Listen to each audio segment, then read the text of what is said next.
शनि दोष के प्रभाव को कम करने के लिए शनिवार के दिन भगवान शनि की विधि पूर्वक पूजा करनी चाहिए। साथ ही इसके कष्ट को दूर करने के लिए शनि देव की स्तुति का पाठ करना चाहिए।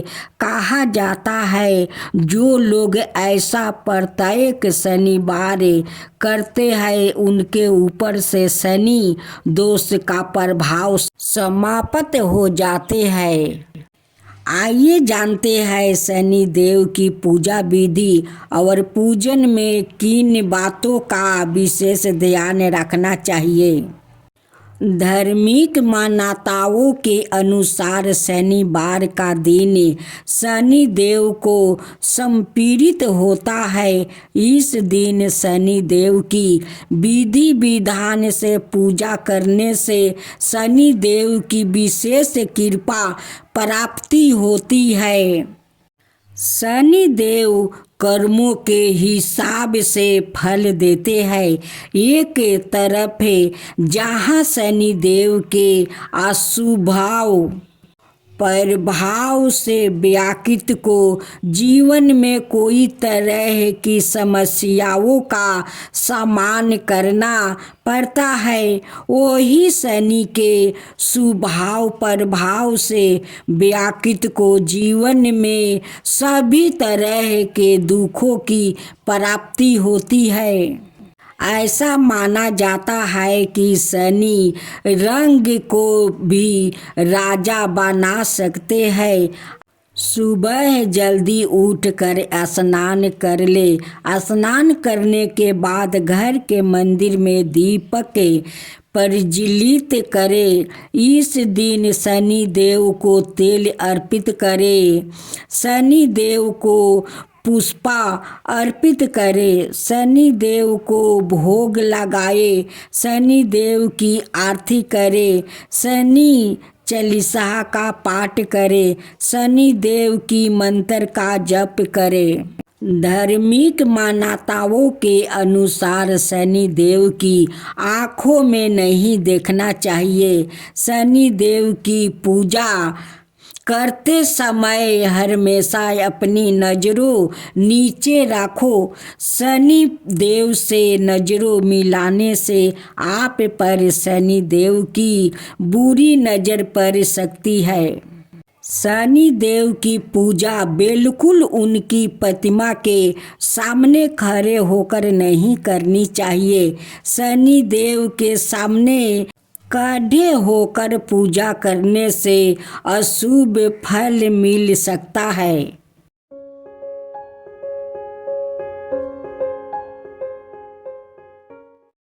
आज सुने शनि भगवान की व्रत कथा। एक समय की बात है कि 9 ग्रहों के बीच श्रेष्ठ को लेकर विवाद हो गया। सभी ग्रहों देवराज इंद्र के पास पहुँचे कि यहाँ आप फैसला करके बताइए कि हम 9 ग्रहों में कौन श्रेष्ठ है। देवराज इंद्र ने इस समस्या का समाधान करने के लिए सभी ग्रहों को राजा विक्रमादित्य के पास भेज दिया। यह कहकर कि पृथ्वी पर इस समय बहुत ही अन्यायप्रिय राजा विक्रमादित्य उज्जैन में राज करते हैं। आप उनके पास ही यह प्रश्न लेकर जाइए। सभी ग्रह राजा विक्रमादित्य के पास पहुँचे कि यह बताइए कि हम सभी ग्रहों में कौन श्रेष्ठ है। ग्रहों के इस प्रश्नों को सुनकर राजा विक्रमादित्य सोच में पड़ गया, क्योंकि किसी को भी छोटा बताया तो वह नाराज हो जाएंगे। राजा ने प्रश्न का उत्तर देने के लिए एक युक्ति निकाली। राजा विक्रमादित्य ने 9 धातुओं के 9 अलग अलग सिंहासन बनाए। सभी ग्रहों को इन पर बैठने के लिए कहा और साथ ही यह भी बताया कि जो अंत में बैठेगा वो छोटा होगा। सबसे अंत में लोहे का सिंहासन होने के कारण शनि देव सबसे अंत में बैठ पाया। शनि देव को लगा कि राजा विक्रमादित्य ने उनके साथ छल किया है और वो क्रोधित हो गया। विक्रमादित्य की 7.5 आई तो एक दिन शनि महाराज घोड़े के व्यापारी बनकर विक्रमादित्य के पास आए। राजा विक्रमादित्य ने एक घोड़ा पसंद किया और उस पर सवार हो गया। यही पर विक्रमादित्य शनि के फेर में फंस गया। घोड़ा राजा विक्रमादित्य को घने जंगलों में ले जाकर गायब हो गया। राजा विक्रमादित्य भटकते हुए एक नगर में पहुँचे। वहाँ एक सेठ की दुकान पर राजा ने जल पिया और विश्राम करने लगे। संध्या बस उस दिन सेठ की अच्छी कमाई हुई। सेठ को लगा कि यह व्याकित उसके लिए भाग्यशाली है और उस पर दया करके अपने साथ घर ले आया।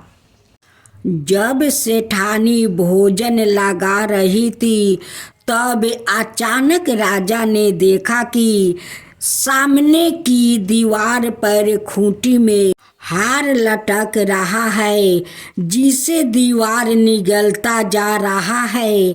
सेठ को लगा कि खूंटी पर लटकाता हार इसे अपरिचित ने चुराया है, तो उसे हार के बारे में पूछने लगा।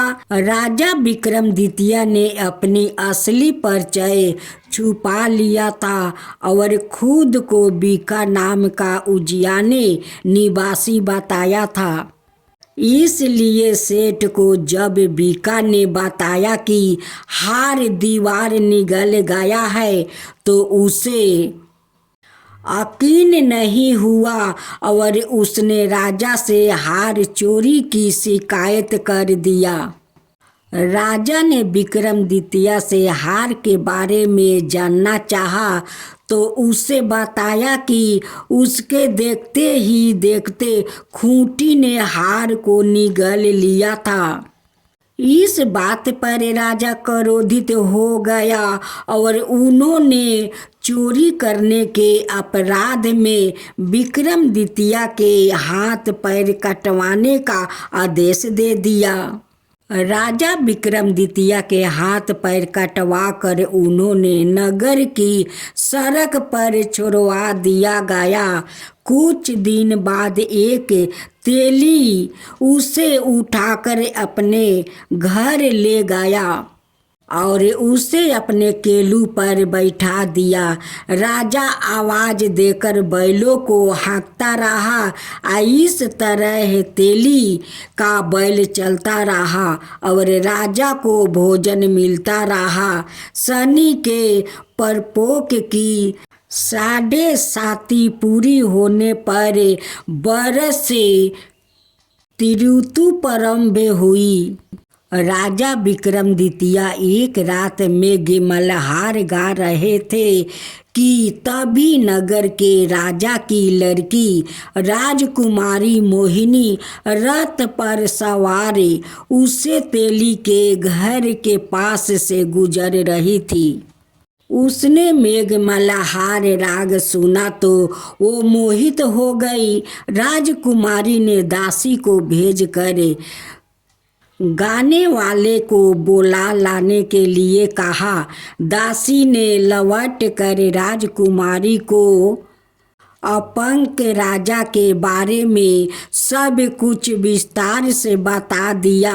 राजकुमारी अपाहिज राजा से इस तरह प्रभावित हुई थी कि उसने मन ही मन यह निश्चय कर लिया कि वो अपाहिज राजा से ही विवाह करेगी। राजकुमारी ने अपने माता पिता से जब यह बात बताई तो वो सब ही यह बात जानकर हैरान रह गया। रानी ने मोहिनी को समझाया, बेटी, तुम्हारे भाग्य में तो किसी राजकुमार की रानी होना लिखा है। ऐसे में तुम उस अपाहिज से विवाह करके अपने पैर पर कुल्हाड़ी क्यों मार रही है।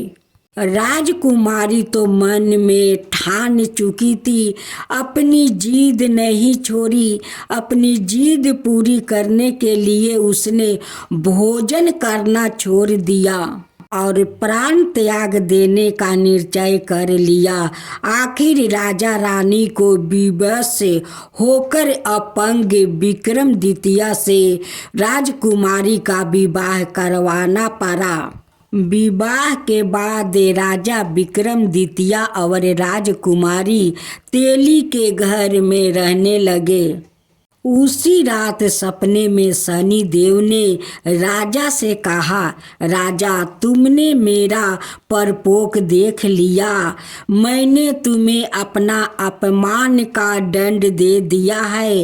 राजा ने शनि देव से क्षमा करने को कहा और प्रार्थना की, हे शनि देव, आपने जितना दुख मुझे दिया है, अन्याय किसी को ना देना।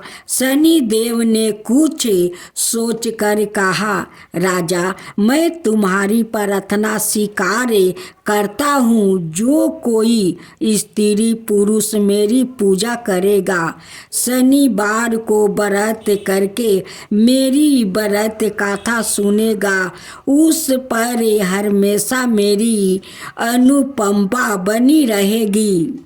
प्रातः काल राजा विक्रम द्वितीय की नींद खुली तो अपने हाथ पांव देखकर राजा को बहुत खुशी हुई।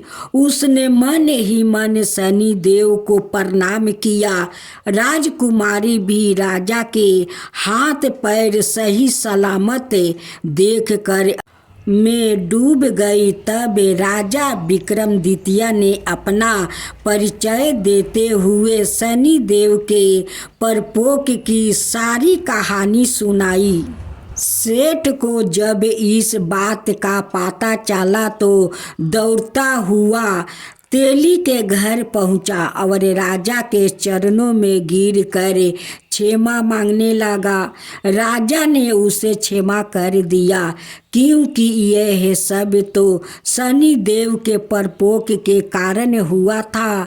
सेठ राजा को अपने घर ले गया और उसे भोजन कराया। भोजन करते समय वहाँ एक आश्चर्यजनक घटना घटी। सबके देखते देखते उस खूंटी ने हार उगील दिया। सेठ जी ने अपनी बेटी का विवाह भी राजा के साथ कर दिया और बहुत से स्वर्ण आभूषण, धन आदि देकर राजा को विदा किया। राजा विक्रम द्वितीय राजकुमारी मोहिनी और सेठ की बेटी के साथ उजियाने पहुँचे तो नगरवासियों ने हर्ष पूर्वक नगर की सीमा पर ही उनका स्वागत किया।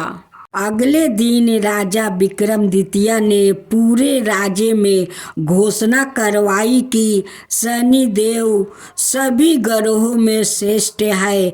सभी नगरवासियों शनि देव का व्रत करें और शनिवार को शनि की पूजा करे और शनि व्रत की कथा सुने। राजा विक्रम द्वितीय की घोषणा से शनि देव बहुत प्रसन्न हुआ। शनिवार का व्रत करने के और व्रत कथा सुनने के कारण सभी लोग की मनोकामनाएं पूरी होने लगी। जय शनि देव महाराज की जय।